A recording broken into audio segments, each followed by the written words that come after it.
Hampa ingat tak kisah tahun lepas Anwar El Ghazi ditamatkan kontrak oleh kelab Bundesliga FC Mainz sebab dia post kenyataan pro-Palestin. Masuk court, mahkamah actually dah putuskan dismissal without notice ni tak sah. Sebab ucapan dia tu masih lagi dikategorikan sebagai freedom of speech. Court suruh kelab bayar dekat dia 1.5 juta euro kot, probably tunggakan gaji dan juga baki kontrak lah. Aku ingat stop dekat tu je. Rupanya Mainz ni buat rayuan, punyalah peti 1.5 juta ni kira amount kecil lah untuk kelab yang lama dah establish dalam Bundesliga ni. Silap-silap bil untuk fight dalam court tu probably lagi tinggi kot. Nampak sangat yang depa ni ego, depa ni tak mau kalah. So depa buat rayuan.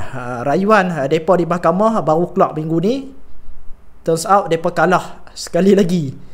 2 kali berturut-turut, dapat malu. And on top of that, still juga kena proceed bayar 1.5 juta euro untuk El Ghazi ni. Aku shock actually tengok statement daripada El Ghazi dalam IG dah. Dia kata Mainz ni memang betul-betul serial loser lah. Kalah di atas padang satu, kalah pula luar padang dalam court tu. And ayat bawah sekali tu dia tulis Viva Palestina.